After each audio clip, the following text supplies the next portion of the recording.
Well, good evening, everyone, and welcome to tonight's ZFA conversation. My name is Bren Carlil, and I am the Director of Public Affairs at the Zionist Federation of Australia. Before I start, I would like to begin by acknowledging the traditional owners of the land on which I speak, the Wurundjeri people of the Kulin Nation, and pay my respects to their elders past and present. And knowing that this conversation is being watched in every Australian state, I would also like to acknowledge the traditional owners of all the lands on which people are watching this. Now, it is my great pleasure tonight to speak with Abraham Levine of the Alma Research and Education Centre. Now, those of you familiar with the Alma Centre will know what a valuable resource it is to understanding the strategic dynamics of Israel's north. Now, I've been on a tour with the Alma Centre a couple of years ago, and the briefing that they provided then was second to none. And so I'm so glad that you get a taste of that tonight. Now, Avraham is a major in the reserves of IDF intelligence. He has a bachelor in organizational psychology and a master's in delegitimization and modern anti-Semitism. He also lives a mile from the Syrian border, so he does have some skin in the game. And just before I start the conversation with Avraham, just let me remind you that if you do have any questions, click on the Q&A button at the bottom of your screen, type in your question. We will do our best to get to them. So Avraham, why don't you start by introducing yourself and also introducing the Alma Centre? Right. First of all, thank you. Appreciate you getting in touch with us. Alma is a research and education center that focuses on Israel's northern border security challenges, which means essentially that we research Syria, Lebanon, and the larger picture, Iran, the Shiite axis. And actually, we're trying to bring focus to these challenges because obviously since October 7th, but also before, the main focus of media and people all around the world, and actually also in Israel, was the Palestinian issue in Judea and Samaria, occupied territories, Gaza, and the issue of Lebanon, Syria, Hezbollah, all these Shiite militias, Fatimiyun, Zinabiyun, seemed a little lost in the cycle of news that we saw. And we're trying to bring the focus to here because we see this threat that we'll present today and speak about as the main threat. Now, as you said, I do have skin in the game. And I think that's important to point out. I was born here in Israel, grew up actually in Judea and Samaria in a small town called Kedumim, Samaria region, what some of us would call the West Bank. I served in the army 98 to 2002. Before we went live, we spoke a little about the history of the northern region. So I spent time in my military service in Lebanon before we withdrew from Lebanon in May 2000. I essentially since 2003, I'm in the reserves in an anti-tank unit for about 15 years on the northern front, all across Judea and Samaria. And actually lately was changed positions. I got a little too old. I'm 45 already, and I have plenty of kids. So they told me it's time to move on from the combative positions. And actually, for the first time, I'm an intelligence officer, so a different kind of positions in the reserves.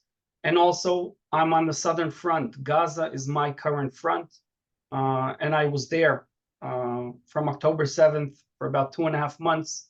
So I spent a long period with dealing with Hamas in the past few months. Live in the Golan Heights, married, 8 children. I think that those are the important points to mention. I do have skin in the game. I'm not objective. I'm not neutral. I'm presenting the Israeli story of the Northern Front, and I'll do that to the best I can. Thank you. So I definitely want to speak about Iran and Hezbollah's relationship with Iran and the axis of resistance. But why don't we start with talking about the situation in the north at the moment? Most people know that shortly, well, really on the 8th of October, Hezbollah, if you like, joined the war and have been seem to be acting as a nuisance to Israel to keep Israeli troops occupied and engaged since then. and of course the evacuation of tens of thousands of Israelis in the north. But why don't you give a flavor of what's happening, particularly in relation to the threat that the IDF is currently facing, the immediate threat? I want to share. Let's see if I can.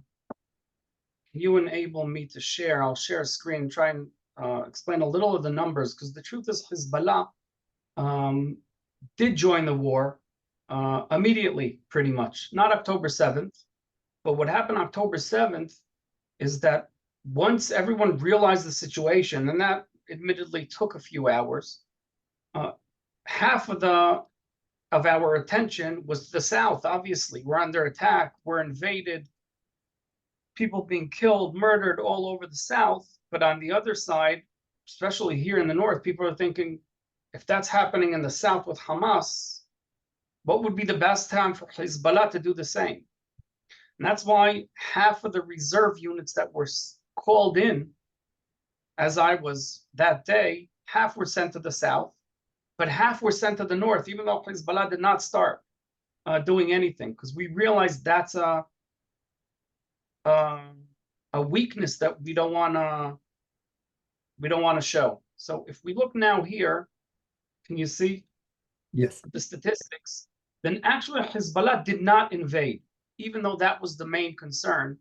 But Hezbollah decided to, I guess, show their support, solidarity with the Palestinian, with people, with the Hamas invasion, by using their artillery. And I'll be even more specific, mostly using short range. And we look at these numbers, and I'll try and make them as understandable as possible. Hezbollah and Hamas, but mostly Hezbollah, have been attacking over 200 attacks every month since October. For 7 months, over 200 attacks every month, day in, day out. And when I say attacks, I don't mean the number of actual rockets or projectiles. I mean locations. Every attack could be tens of rockets, missiles, UAVs in 200 locations. And you see here the types. They're using anti-tank missiles, which is important to remember because Iron Dome cannot stop the anti-tank missile. Iron Dome is fit to hit the high trajectory rockets mostly, not the direct hits. Therefore, anti-tank missiles are better to penetrating our air defense. UAVs that are too slow for the Iron Dome, another advantage. And lots of high trajectory, short range. They're just a basic, the more the weapon is simple, the harder to stop it. And they have plenty of every kind of weapon. And you see the numbers here. Another thing that you can see is the targets that are attacked are not half and half, but plenty of them are in civilian areas. Therefore, it's not only a nuisance, it's a dangerous situation for anyone living close to the Lebanese border, under immediate threat of both artillery and actually an invasion. And we might be able to reach that a little later.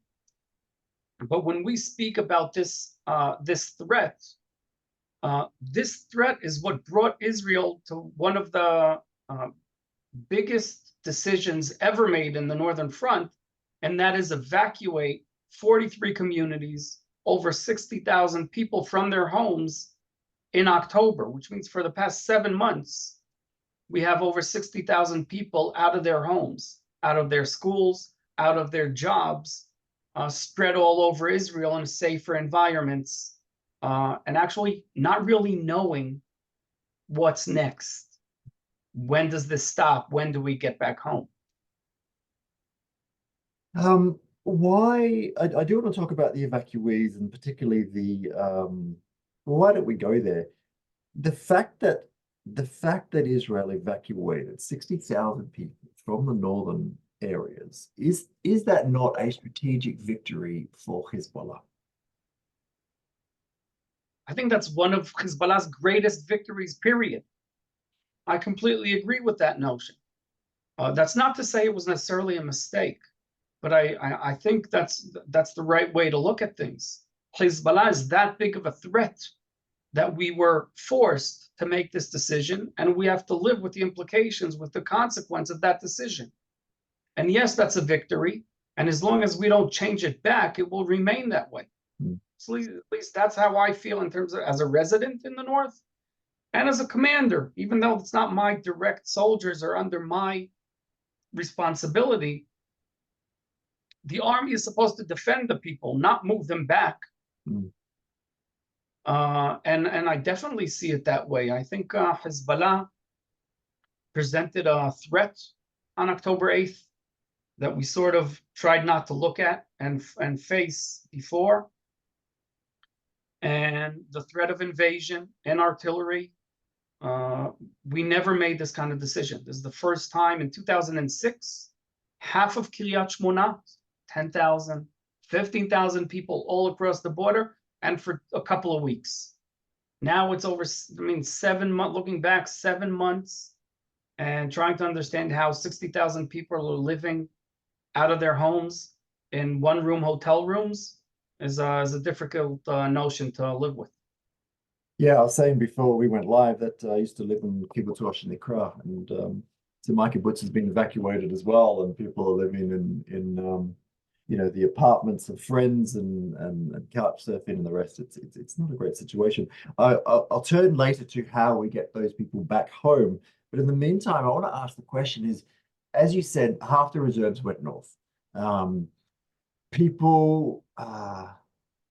A lot of people expected Hezbollah to open up. Well, they opened up the second front, but people expected Hezbollah to go to full-on war. And from what I've read, Hamas expected Hezbollah to also go on to full-on war and to support its invasion of Israel. Why do you think Hezbollah didn't take advantage of the fact that Israel was, really caught with its pants down?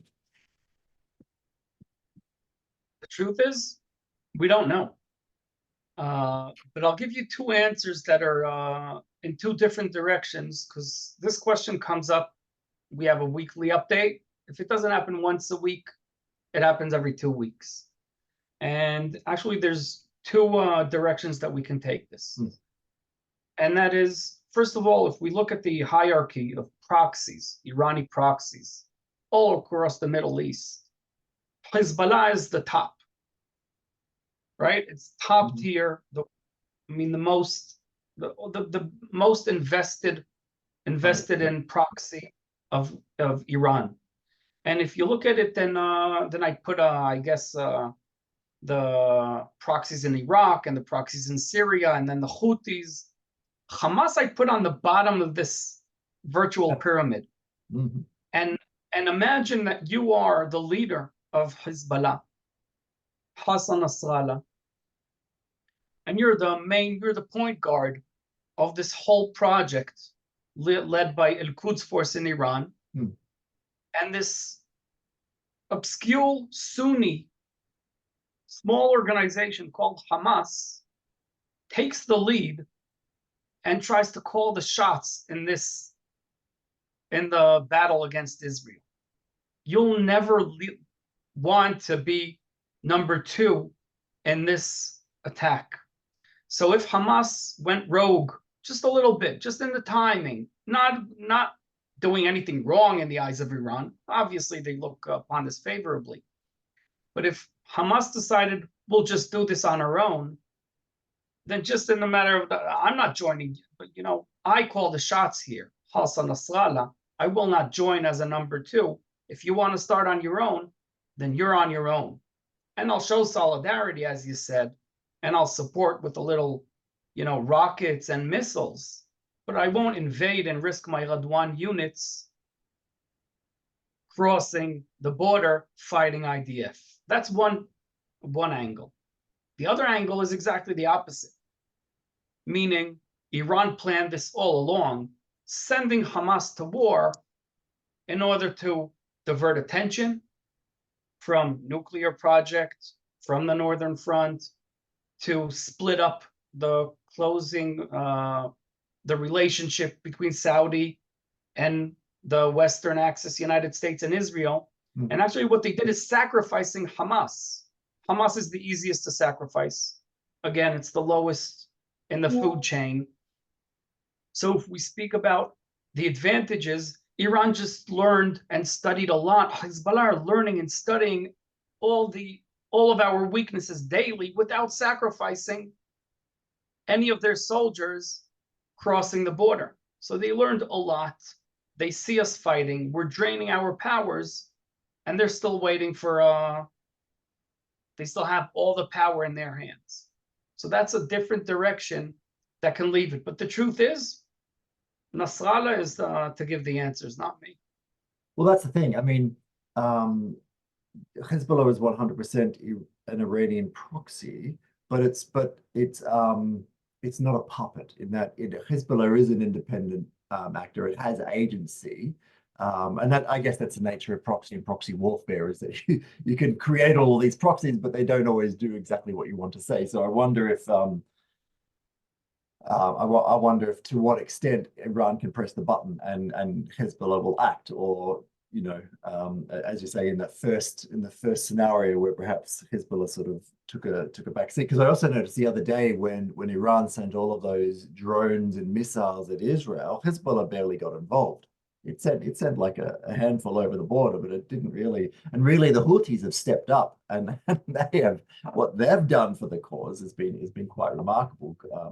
And they're getting pounded for it, but compared to Hezbollah, but Hezbollah, you mentioned they've barely lost soldiers, or at least they haven't lost soldiers across the border, but they have been hammered by Israel. They have lost, I think you'd know better than me, several hundred soldiers, including I think a handful of relatively high-ranking people. Do you think that has damaged Hezbollah, or is it just a paper cut? Because I think the latter. That's why I didn't mention that. Hezbollah lost almost 300 operatives on all levels. Actually, most of them are lower-ranking operatives that live in South Lebanon. That's where the majority of the attacks happened. IDF did manage to hit on several higher-ranking commanders. But that's not anything close to what Hamas has sacrificed, obviously. And we don't see it as something that damaged their ability to inflict any plan that they want. It's not a game changer in any sense. Radwan units, which are the offensive side of Hezbollah's army, of the attack units, have a few thousand. It's somewhere between 2,500 and 5,000 fighters. Losing 100 fighters does not change anything in their eyes, or to be truthful, anything in our eyes either. And commanders are there to be placed, to be replaced. I mean, there's always a new commander. There's always the next comer. I will say it's a bigger hit on Hezbollah than it would be on other places. Meaning, if you see a commander that's 60 years old, he has experience from 40 years of fighting Israel. So they are losing important people, but there is a number two, and he'll be bumped to number one, and he'll do his job. There's a big question when you try to hit on high-ranking commanders or leaders altogether, what's the outcome? So for instance, Qasem Soleimani, head of Al-Quds Force, was hit on January 3rd, 3.5 years ago, and Ka'ani replaced him. But I think everyone would agree that Soleimani was extremely close to Khamenei, very powerful in the region, well-connected, understood the situation, and it's his infrastructure that we're still suffering from. As opposed to Ka'ani, that could be a good commander, but he's nothing close to Soleimani. It was an American operation, by the way, not an Israeli. On the other hand, how did Nasrallah, head of Hezbollah, reach his position? Musawi was killed in 85 and Nasrallah took his place. So you never know if number two is better or worse than the one you're taking out. When you take out a commander, it's to eliminate a direct threat. The future, you never know what it has for us. Well, let's talk about the future and what it has for us. now that you've said that. I guess if you could call it a blessing in disguise, is in that the Hamas attack on the 7th of October, um, in a way, well, it was unimaginable in that it wasn't imagined. Um, it wasn't in the Israeli conception, and Hezbollah had threatened something similar, and obviously now Israel is aware that of the threat that Hezbollah poses on the border. So I guess I have two questions, and one is, I would hope that since the 7th of October, Israeli intelligence have tried to imagine some of the scenarios regarding Hezbollah that they haven't yet thought of to mitigate possible unforeseen circumstances there. But also number two is, and this is the much larger and broader question, is that now that Israel is aware of the possibility of cross-border attack, and Hezbollah has the much greater capabilities, both in terms of trained soldiers and of course missiles and the rest of it. Israel needs to push that threat away. And of course, there's the diplomatic and the military options. So why don't we start going down that path? What are the options for Israel? Notwithstanding that Gaza continues and will continue for some time, what are the options for Israel on the north? I'd say there's a few paths that are being brought up in media and by leaders all around the world, and it's a little sad and maybe a little blunt, but since it's only you and me speaking here, I feel free to. No one's listening to us. It's okay. It's just between you. Just hearing the words they use, the phrases they use, it seems like many leaders are either extremely uneducated, just on the subject, or directly lying to their constituents. Because when you say, for instance, Hezbollah has to withdraw north of the Litani River. Litani River is about 20 kilometers north and from the northern from the Galilee, and essentially leaving sort of an area empty of Hezbollah. It raises a few questions. For instance, who lives in this territory of southern Lebanon? And the answer is Shiite Lebanese Hezbollah supporters. And essentially Hezbollah's greatest power, and I can obviously share Hezbollah threat in terms of artillery, in terms of the numbers of rockets and mortars, all of the artillery threats. And we could go into details about the lengths and the range and how long it takes us we have to go into shelter and where do these weapons come from. But the truth is Hezbollah's greatest power is not necessarily the weapons. Hezbollah's greatest power are the people. Because all of these weapons are stored, or at least 40% are stored in South Lebanon, in their homes, in their factories, behind a civilian or human shield. And these people believe in Hezbollah. They believe in the cause. These people are heavily supported by Hezbollah in any way imaginable. The ambulances in South Lebanon, gasoline in South Lebanon, running water in South Lebanon, education in South Lebanon, the mosque you go to every Friday, are all Hezbollah, are all... Can I just interrupt you there? I completely believe you, but don't these people watch Al Jazeera? Haven't they seen what is happening in Gaza? And are they now starting to think to themselves, whoa? That's a good question. Well, first of all, many of them left. Many of them left South Lebanon. 90,000 people left the closed villages. And Hezbollah also, same way we evacuated, Hezbollah also evacuated many of their people. An interesting story came up when Hezbollah started shooting rockets, or at least attempting to, from Remesh. Remesh is one of the few Christian villages in South Lebanon, and Hezbollah saw an opportunity. The Christians were not evacuated because Hezbollah doesn't really care about them as much as they do about the Shiites. And also, they can show that Israel is attacking Christians in Lebanon when we retaliate. Win-win for Hezbollah. Remesh people did not appreciate that, and they rang all the sirens and bells in Remesh. In their churches, all the bells rang, alerting their people that Hezbollah is trying to come in. And there's conflict in Remesh now between Hezbollah and Remesh people, because they do not support. So they definitely understood what you brought up. In terms of what we see in South Lebanon of the people, I think you're being optimistic, because we see the funerals. They're all Hezbollah flags calling for the death of America and death of Israel. They're all extremely religious. You don't see flags of Lebanon whatsoever. You see all Hezbollah flags. The posters of the leaders are not the prime minister of Lebanon, that if I ask most people around the world, they probably can't even tell me his name.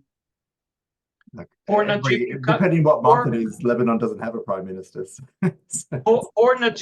Poor Najib Mikati's prime minister since May 22, and still no one remembers his name, and no one's calling him out on anything.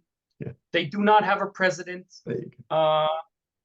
So the leader in terms of Israel, actually, it's funny. I mean, I'm trolling only a bit, but we fought 2 wars in Lebanon. They were both not against Lebanon.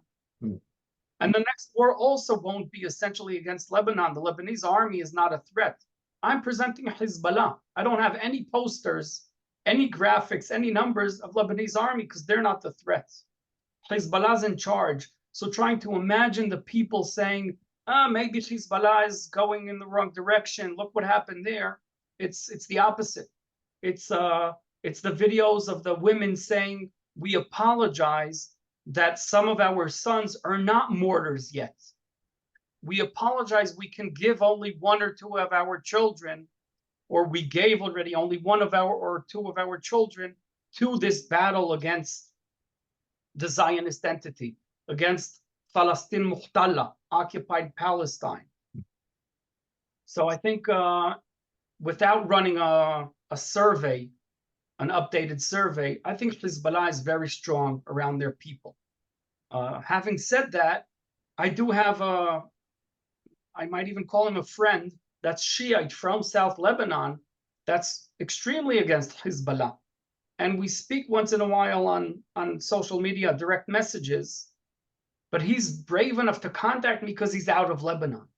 When we get contacted by people, it's people that left the region. Same with Iran. When I get a support message from someone that's Iranian, and she says to me, we don't hate you, we support Israel, we support democracy, we support the Western world, I know she's in Europe or in the States or in Australia, because she won't be directly contacting Alma Center or Avraham Levine in any chance from Iran, from Tehran.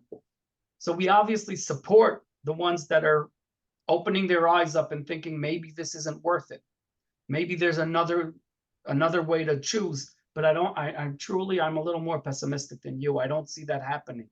I see them very strong in their belief, extremely strong. And I think only a gigantic crisis will change that. I think it was the French who had suggested the diplomatic idea of Hezbollah evacuating up north of the Litani. It's notwithstanding the fact that, as you say, the people are in the south, the armaments are in the south in their homes. It's also the international community has zero appetite to enforce this. I mean, Hezbollah should have been north of the Litani River for the last 18 years. I really don't understand. I spoke to actually a Canadian reporter and someone that's been here for the past 20 years on and off reporting in different positions. And he asked me, what do you think of this position, this idea that comes from France, that Hezbollah will withdraw and will put international force and this? And I said, you're really asking me about an idea that's been implemented since in August 2006 And since then, there's over 10,000 armed soldiers from all over Europe, from all over the world, and nothing has changed. And Everything's we've way seen worse. Hezbollah chase UNIFIL soldiers away. Oh, of course, UNIFIL, the United Nations interim force in Lebanon, will not show you on social media the times that their vehicles were burnt down, that their guns were taken away, their clothes, their communications, and just sent back home. They won't speak about the Irish soldier about a year plus ago that was killed on the way home, not even South Lebanon, because he made the wrong turn. They'll rather focus on the dance festival that they were part of, or a new building that they supported, and other important, I mean, more or less projects, but none of them have to do with eliminating the Hezbollah threat or pushing Hezbollah back to the north, which is a complete failure. And I find it ridiculous that we still have to debate if this idea will work or not when it never did. And you know what's said about doing the same thing twice and expecting a different outcome. So that's about just about what I think about that notion. But so, I mean, obviously, then the only other way to push Hezbollah north of the Litani is for the Israelis to do that pushing. Unless, of course, in a way, the Israelis can deter the international community by basically saying, if you don't do it, we're going to do it. But I mean, do you think that Israel will feel that it has to remove the threat from the north by entering Lebanon? So I wouldn't want to leave that as the only way to go. So I will say that if we do go in the way of a diplomatic agreement with international force, there's a few conditions that I think have to be met. I think we have to have an understanding of who's going to enforce this, how will it be implemented. I think we need a date, a timetable. This can't be an ongoing effort of yeah, it's evolving. It's a evolving situation. No, I think it should have a very clear timetable. By this date, this has to happen. By this date, the next phase. So we see something happening. There also should be some consequences. If this doesn't happen, what do we do? Meaning, if this effort does fail, then we need to create a certain agreement of then what happens. Because right now what we have here is a resolution 1701 calling for this. We're going to work on this whenever, and no enforcement, no timetable. And that's why we're all hanging in the air up here in the north. So that's just to say, if we do go in the route of an agreement, which I guess will be signed by the countries that are willing to support, and by Lebanon, because Hezbollah will not sign any agreement, and they're the important party that's missing.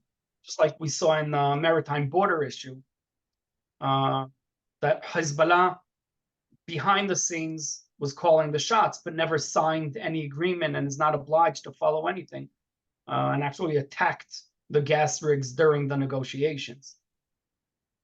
But you're right. I was asked in our last conference about, am I optimistic?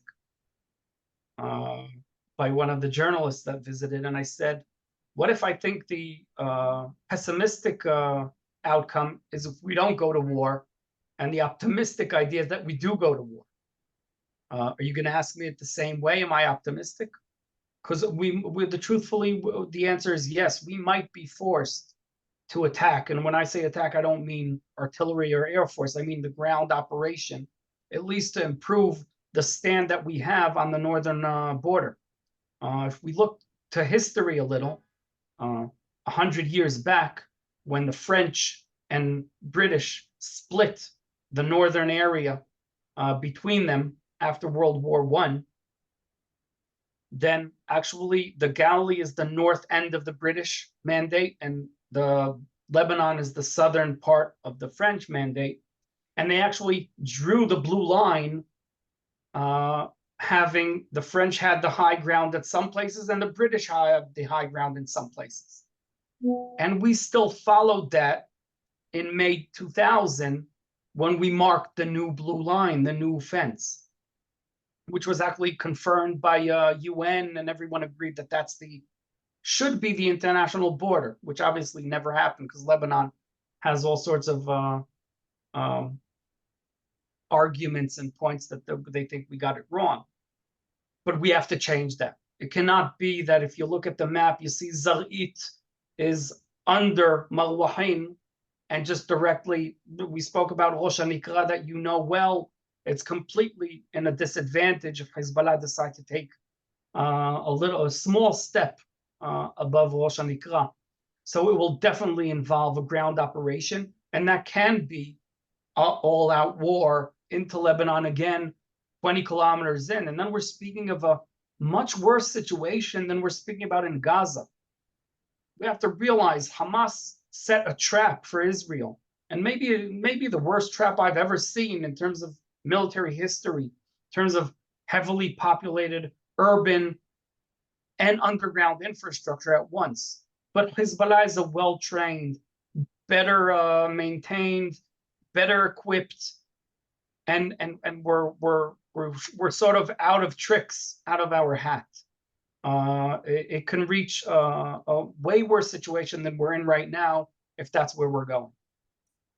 Well, I got a couple of questions there, and one is, and this may, be outside of your areas of expertise, but Israel is I haven't seen Israel more diplomatically isolated than it is now, and I'm just not I'm not sure how much appetite the international community or even the Americans would have to allow Israel to move into Lebanon. And the other question I have is more militarily in that Gaza is obviously it's an urban jungle, if you like, but it's basically flat, whereas Lebanon, there are only certain routes that the IDF could take to move north, and it would be you're talking of traps to move soldiers through there. I'm sure Hezbollah have prepared well for such troop movement. It would be it'd be very messy, but not. I mean, Hezbollah is embedded in that terrain, but it is a rocky, stony terrain. It doesn't. I imagine that they won't be able to engage in tunnel warfare in the same way that the Hamas has. But I'll answer one by one. First of all, in terms of the international support or not there support of that kind of an effort, I agree. We put ourselves in a spot that we're having a very difficult time convincing the world of the necessity of the attacks. I think there's a failure to present the challenges. I think the world does not see the 150,000 people that were evacuated in the south, the 60,000 in the north. The world does not see them. I think the world does not perceive Hezbollah or Hamas as a real threat. And they consider this whole conflict as a sort of a revenge and not as Israel deterring a threat that can return. And I agree that's one of the things we have to do. And I think we should have started doing that day one, trying to finish the Gaza issue and then starting Lebanon as a completely separate phase is a mistake. I think it should be clear to the world by now that this is not an Israel-Hamas 2023 conflict, which is what Wikipedia says it has it in the title of this current war. IDF called this operation Swords of Iron or Iron Swords. The Palestinians called it Al-Aqsa Flood, going for Jerusalem, which makes it clear what the target is or was on October 7th. And the world sees it as a Hamas-Israel conflict. And we see it as Hamas is only a one chapter and as you said, not necessarily the easy one in a much larger conflict called Israel-Iran. And I think if that's the framing, then the world will have a different opinion. Because we saw that when Iran was brought in, on purpose or not on purpose, but took action from Iran, we had way more support that night. And everyone in the Golan Heights, even though there were 300 missiles and UAVs on the way, and many of them were targeting the Golan Heights, yet we all went to sleep fine. We were well defended. Our alliance, our coalition worked well and completely annihilated the attack. Literally, few rockets made it through, not hitting even anything important, but made it even close to Israel. So I think that should be the framing of the situation. Hezbollah is one of the units of Iran. Hamas is one of the units. Houthis the same. And I agree with what you said. They're not really units. It's not a hierarchy. It's not one army. They're proxies. They have their own opinion and their own interests. But we have to acknowledge that Iran is the major threat. And when the world realizes that Iran is the threat, and the threat actually not only to Israel, if you look at the trap that Iran is setting for us, I'll show everyone something we prepared in advance. These are all of the Irani proxies around the Middle East. And we're focused, obviously, in the top left. We're focusing, can you see it now? Yep. So we're obviously focusing today on Lebanon, Hezbollah, but there's also proxies in Syria and also in Iraq and also in Yemen and in Gaza Strip and in Judea and Samaria. But actually, I want you to look at Yemen at the top right and see how Yemen defines their goals, right? This is their flag, their slogan, their logo. And the sentences, 5 sentences that sum up Iran ideology.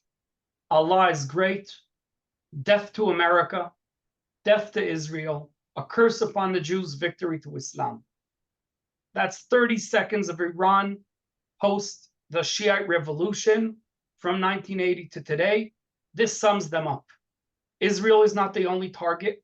We're just the lowest hanging fruit. That's all it is. Therefore, America is threatened just as much, although they're further away and they have a stronger, bigger army. But we see Iran as a threat also when they're sending weapons to Russia. All the UAVs attacking Ukraine, attacking Europe are from Iran. Same factories, same engineers.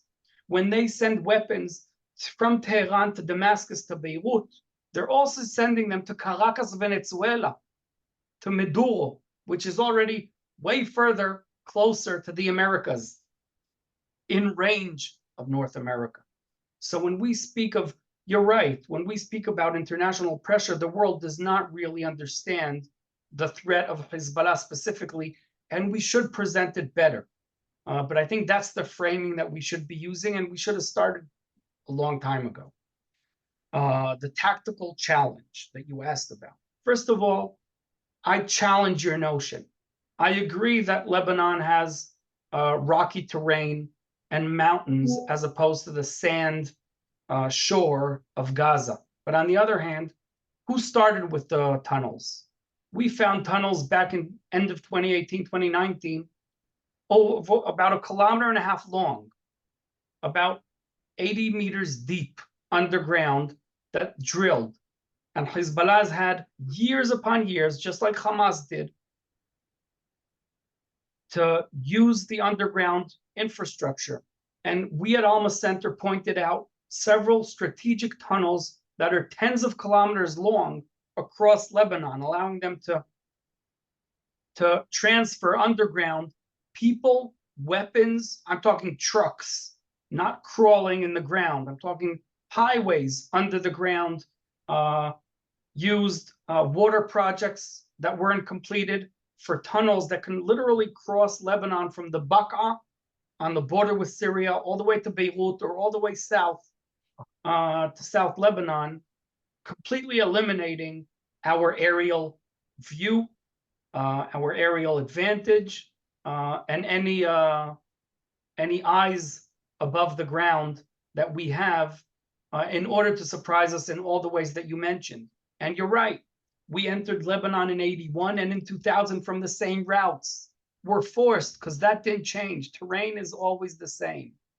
So they know when they'll come from. The only advantage we have is the element of surprise, which we usually don't use because we tell the population we're coming to that area. So the biggest advantages that the attacker classically has are eliminated or off the table.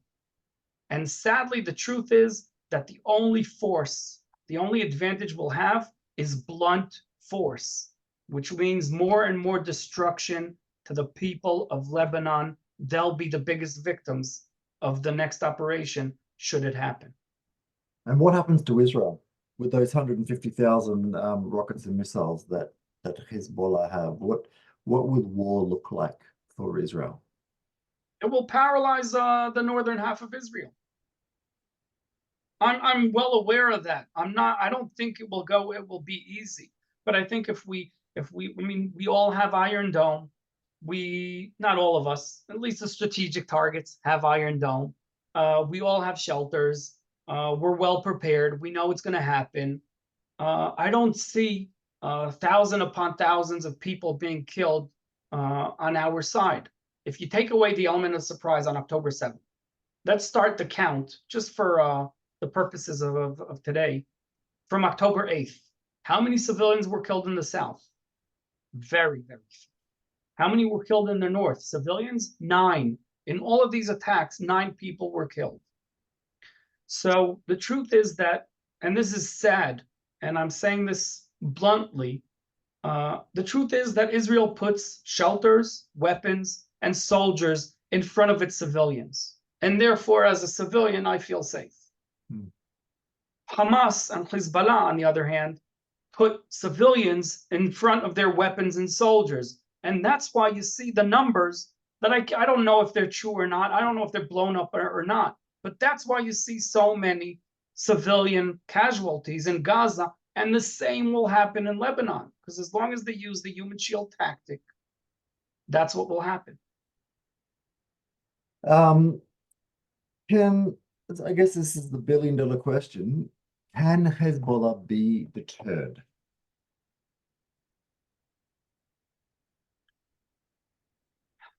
Aren't we making the same mistake like we did the last time?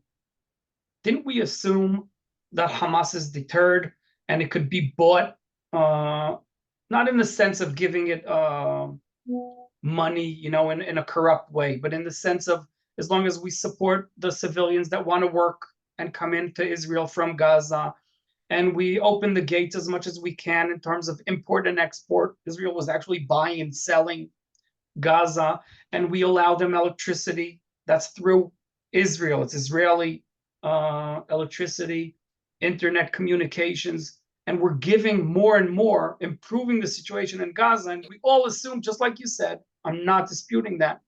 We didn't even admit, why would anyone go to war if everything's improving? If thousands of Gaza civilians are coming into Israel, getting an Israeli salary, which is a good salary in Gaza, essentially every worker from Gaza that gets an Israeli salary is coming back to his family with as if it's 3 people working in Gaza. He's paying for his family and cousins, maybe, if they're having a hard time. And the situation in Gaza is improving. If you look at it in the past, there's highways, there's nice neighborhoods in Gaza. So are we making the same assumption now about Hezbollah? Or are you talking a military threat of we're going to kill so many people, it's not worth it for you? Well, if you look at and I know there's a difference between, if you like, objective state-based interests and religious and Islamist interests. But if you look at the grand arc of Israeli Arab history, you can basically see that the Arabs attacked Israel in 48, in 67, and 73, and they realized over time that attacking Israel was really hard, and Israel kept winning, and they basically gave up that idea of eliminating Israel. And over time, But and I'm talking about the Arab leaders here, not necessarily the Arab people, um, got to the point that they were willing to accept Israel's existence, and now we're getting to the point that they're willing to normalize and actually trade with Israel. And I think I imagine the people, particularly Gazans right now, and what they are going through, and particularly when they are allowed back into central and northern Gaza, and they see the decimation of their cities. I'm wondering if they will now start thinking, you know what, maybe it's actually not worth picking a fight with the Jews. The Jews aren't, maybe they realize the Jews aren't actually going to go anywhere, and maybe support for the Islamist organizations will drop. Now, as you said, the South Lebanese Shia are behind Hezbollah, so they haven't come to that conclusion. But so no, I'm not talking about buying their acceptance with jobs. I'm talking about classical military deterrence. Or is Hezbollah just,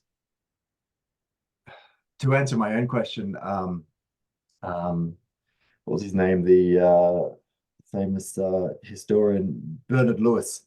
In a lecture, I went to a lecture when he celebrated his 80th birthday in Jerusalem, and he said something fascinating. He said, Bin Laden and the rest of them, they talk about the Crusaders. Okay.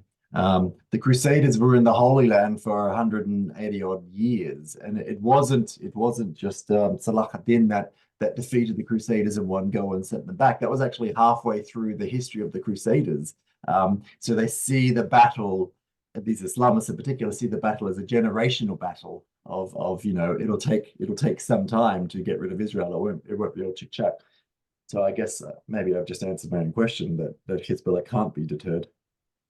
Well, first of all, you also answered the third answer of why didn't Hezbollah invade on October 7th.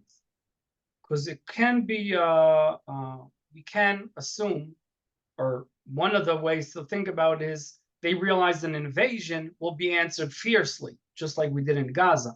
But as long as they maintain this low intensity, this line that they're walking on, and it is a thin line that can be breached easily, but as long as they walk that thin line, they're holding us in a position that is not here nor there, meaning we cannot invade because they just shot rockets, and we will be perceived as the aggressor in the international world.